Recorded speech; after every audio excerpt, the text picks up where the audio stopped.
Good morning.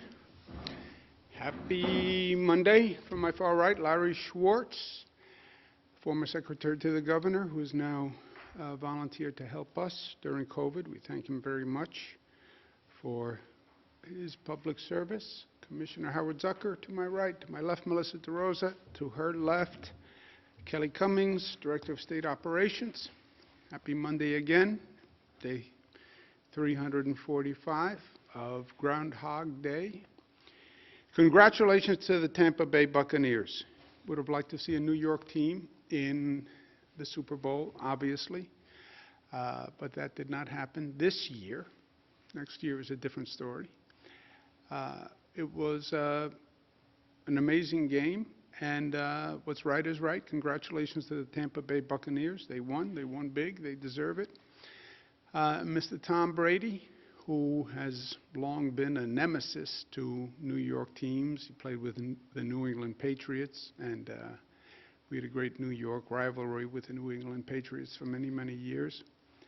And he is smart and talented and is going to go down in the history books just as an undeniably great player and a great team.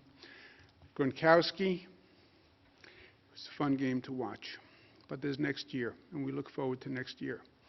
Meanwhile, we're focusing on our three priorities, three tracks, right? You have to walk and chew gum at the same time. Government has to operate on multiple levels now, and it has to operate well and efficiently and produce.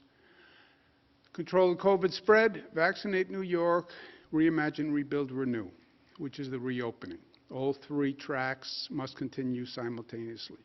On COVID spread, COVID numbers are down. Congratulations to New Yorkers, because their behavior, their actions, their responsibility, their discipline, their sacrifice is what brought the COVID numbers down.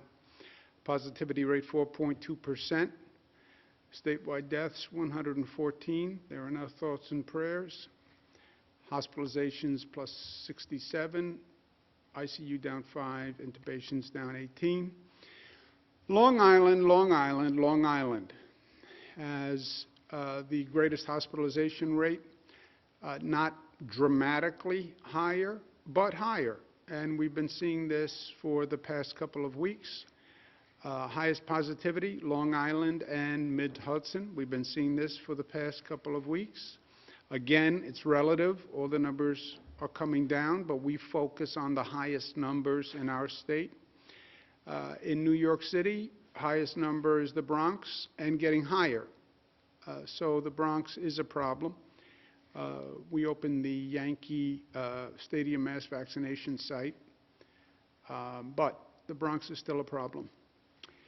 The numbers, 4.4 on the 7-day average, is way down from where we started. The post-holiday surge is over. We see it in the positivity, we see it in the hospitalizations, and we respond to the data. We respond to the facts that we face today. Facts may change tomorrow, and then we will change with the facts. The enemy changes tactics, we adjust with the enemy. But the numbers are down now. We were planning to open the restaurants in New York City 25% indoor dining on Valentine's Day. They have made the point that they'd like to open a couple of days earlier so they can be ready for Valentine's Day, get the staff oriented, get supplies into the restaurants, and that's a reasonable request. So we'll start indoor dining on Friday at 25%. That will go into effect on Friday. They can go to 25% on Friday, and they'll be ready for that weekend and for Valentine's Day. Crossing out Valentine's Day is not really accurate. Valentine's Day, it should be a big restaurant day, and but we'll open 25% indoor dining in New York City the Friday before Valentine's Day, so they'll have a big Valentine's Day. We overall are in a foot race with the COVID spread.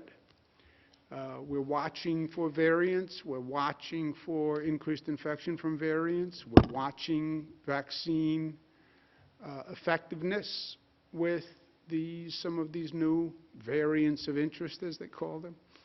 But the foot race is clear. It's rate of vaccination versus rate of infection. Vaccinate, vaccinate, vaccinate. Overall, statewide, 2.465, updating at 11:15.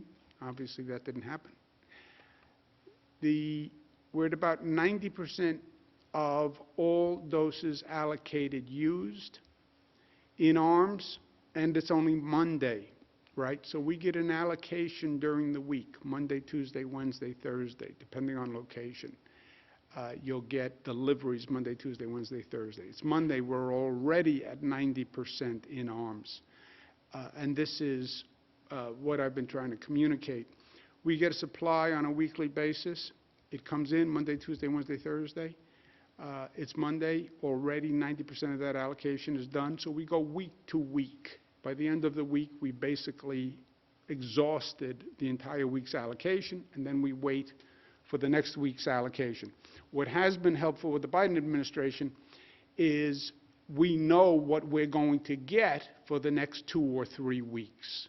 So at least we can plan, and we can tell the local governments, this is the number you're going to get next week. You don't have it yet, but this is what you're going to get. So it has smoothed out the scheduling, but it's still week to week. We have a much larger distribution network than we have supply. We have many more distributors than we have product on the shelves. That's the tension that we're facing. And that's why you have so many people chasing vaccines every week and vaccine appointments. But at one point, the supply will increase, and we want to be ready when that supply increases. We have prioritized healthcare workers, doctors, nurses, our frontline heroes. We've focused on hospitals administering to those nurses and doctors. They're exposed most. They would be super spreaders if they get it. And if they get sick, the hospital capacity comes down. We went from 63% on January 18th. We made a big push. We got to 72%. Between the 25th and today, we're at about 75%. So we're really hitting the refusal rate or the maximum rate that these hospitals can get done. Since we are at that maximum peak number, there are still hospitals that are slower than other hospitals, which I'll mention in a moment. I've told the local health departments for weeks to get after those slow performers. But we're going to take the excess allocation from the hospital workers and use it for people with underlying conditions, comorbidities. This week, they have the vaccines to vaccinate their workers and finish, but this is it. It will have been over 2 months that they had the vaccine for their hospital workers. And they were charged with the responsibility of making sure every hospital staff person who would take it has taken it. Hospitals can't say to a nurse, you must take the vaccine. The nurse has the right to decline. But I want to make sure every nurse had the option, every doctor had the option to take that vaccine. If they don't want to take it, at one point we understand and we'll give it to somebody else. So this is the last week for that. There is still a gross disparity in the high-performing hospitals and the low-performing hospitals. And again, I asked the local health departments to look into this. But how do you have some hospitals at 100% and some hospitals at 40%, 50%? Something is just not right somewhere. I've been on the calls with the hospitals myself. I understand that there's a declination rate. I understand that there may be, but that there are racial differences in declination rates. I get that. But it still doesn't add up in my book, because you still have some hospitals in the same region with the same demographics of the same workforce, and you have a gross disparity. So the New York State Department of Health is going to review those slow vaccinating hospitals. We want to understand why and how. But we're also going to use the excess supply for those with pre-existing conditions. That will start on February 15th. We have a list on the website of what the comorbidities are. That's basically a clarification of some of the specifics of the federal CDC guidelines. And these will be statewide regulations defining comorbidity for any site in the state. People with comorbidities can begin making appointments on the state sites February 14th to open February 15th. On the local health department sites, the appointments can start on the 15th. We'll leave it to the local health departments about when they start scheduling, but they can't schedule an appointment to be performed before February 15th. Local health departments want to coordinate with their hospitals, with their local doctor networks. That is up to them how they do that. You do need, this is for people with comorbidities as defined by the CDC and state guidelines. And the state guidelines are just a refinement of the CDC guidelines. There will be validation of the comorbidity. People will need to bring a doctor's letter or medical information that evidences that they have this comorbidity, or they now sign a certification when they get the vaccination. They'd have to certify that they have a comorbidity. Those three options are all available. We'll leave it to the local health department to determine what exact validation they want, but they have to validate. And the state will audit the local validation system in coordination with a system called Tiberius, which is the federal data system that we all signed on to that actually documents where the doses went. This is a precious resource. There will be fraud, there will be mistakes, there will be inefficiency. We understand that. But we will also audit to make sure the rules are followed. New Yorkers are fair. If you have a comorbidity, they get that 94% of the deaths are people with comorbidities. They also understood the prioritization of nurses, doctors, essential workers. So New Yorkers are fair-minded, and everybody wants this vaccine. But the rules should be followed. We don't want people abusing the system. New York State Department of Health will do a call with the county executives, local health departments to talk through and explain the comorbidity validation process. But it is still clear, and let's just understand the scope of where we are. We need an increase in the federal supply because we still have many people chasing a very rare and precious resource, the available doses. The Biden administration has increased the federal supply. Again, they're not making it in the basement of the White House. They're buying it from the drug companies. We understand that. But they are the only ones who can buy from the drug companies. So really, they control the spigot on the supply. They've increased it over 10% already in just a few weeks. And they have told us what the future allocations were, as I mentioned, which really helps our administration. But we need more. And I said on day one when this started, everyone is going to say the same thing. I need more. Every governor in the United States will say, I need more. Every county executive in this state will say, I need more. Every politician will say, I need more, and we should help this group and this group and this group and this group. I get it. Everyone understands the dynamic.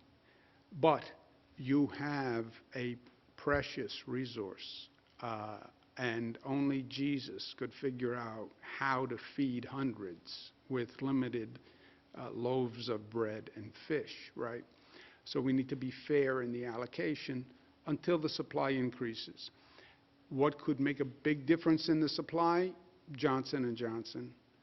They filed for emergency use authorization.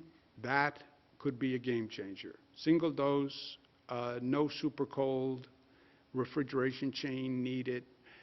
That could make a major difference. So we need that major difference. We need that bump in the supply. Second doses now are allocated by the federal government. Here's your first dose, here's your second dose.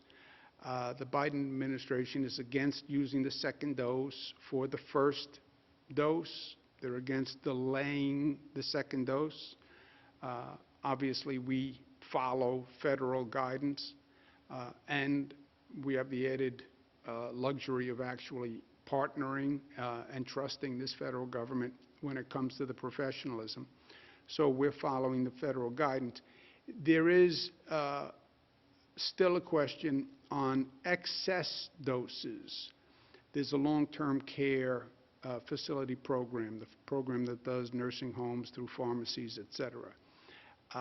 There will be excess second doses. Some people will not come back for their second dose for one reason or another, but there will be some fall off. We want to make sure we're using every dose. So excess in the nursing home program, or excess in the pharmacy program, or excess in second doses where people don't come back. How do we reallocate and use those? And those are issues that we're working through with the federal government. But the bottom line, which is the bottom line on this slide, you have 15 million New Yorkers who are ultimately in need of the vaccine. The supply is still about 300,000 per week. That takes 1 year at this rate. 1 year. So just a sober note, but also a realistic note. Well, why don't I get a vaccine today? Why don't we do all the police today? Why don't we do all the teachers today? Why don't we do all the developmentally disabled today? You don't have the supply to do it. And if you want to prioritize someone, well, then you have to deprioritize someone. We have 15 million total population. We have about 10 million now currently eligible. Well, I think we should add this group. Okay, then tell me who you want to take out. You prioritized nursing homes. You prioritized nursing home staff. You prioritized nurses and doctors and police. Who do you want to take out if you want to add someone? These are all difficult decisions. But you need an increased supply because you will have months and months just to get to the people who are now eligible, okay? And that's just a fact that we have to keep in mind. At the same time, multiple tracks. Keep the COVID spread down, get the vaccinations going, and at the same time, start to reopen the economy. You have to rebuild and renew this economy. Yes, the vaccine is a light at the end of the tunnel. There is no doubt about that. But we have to create that light. We have to make it happen. It's not going to be a situation where the economy will just come back. We have to make it come back. And we have an opportunity because COVID caused a global crisis. You have states all across this nation, you have cities all across this planet that went through this, and the question is going to be who adjusts to the new dynamics fastest and best. And there's an opportunity in that. Whatever economy most quickly adjusts to the new dynamics, that will be the economy that thrives the most, right? So, step one, we need Washington to actually provide state and local relief. President Biden has promoted it and proposed it with $350 billion in state and local aid. House has agreed, Senate has agreed. Now the question is going to be the fairness in the distribution of the $350 billion. And our point is, I know the federal government wants to help many sources, but provide the state with state relief that it needs so we can balance the needs in this state. And our needs are $15 billion. Fairness also means repeal the unfair SALT assault, which when the Trump administration passed the SALT tax proposal, that was targeted at this state and cost this state more than any other state. Everyone said it was unfair. Everyone. We sued the federal government. The litigation is still open. Everyone said it was unfair. Okay, now you're in charge. So undo the unfair law, the SALT tax reform under Trump, and reduce New Yorkers' taxes overnight. Every day SALT stays in place costs the people of the state $34 million. $34 million. Every day. We have so many needs that we want to take care of. And bona fide needs. And it's all about resources. And every day we send $34 million more to Washington because of this SALT law. Anyway, the economy is not going to come back on its own fast enough. It's not about taking the posture of, well, the economy will come back when the economy comes back. No.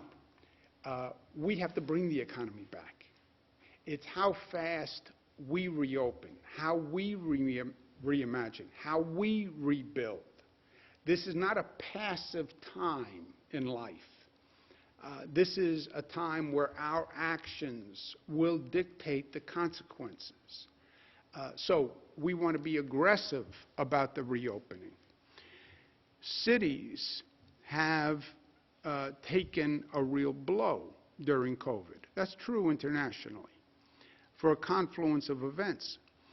But what makes a city, and the reason why people live in a city rather than in a home in a rural setting, is that a city provides cultural and creative synergies. That's what makes a city a city. That's why people want to be in density, because they want that energy. They want that stimulation.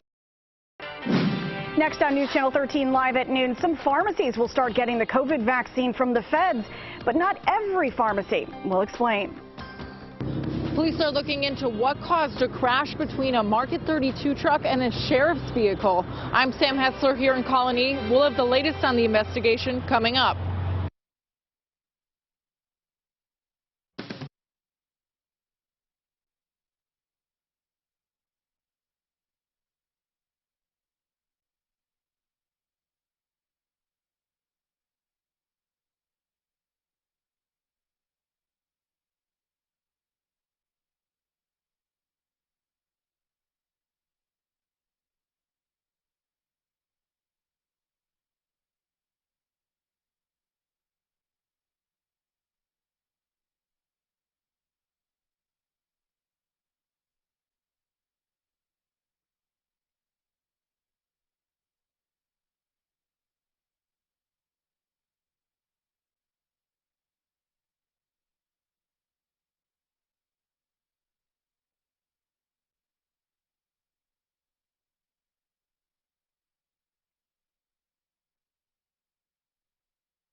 From WNYT Albany, News Channel 13 Live at noon begins right now. Good afternoon. I'm Jackie Slater. Asa Stakel is off today.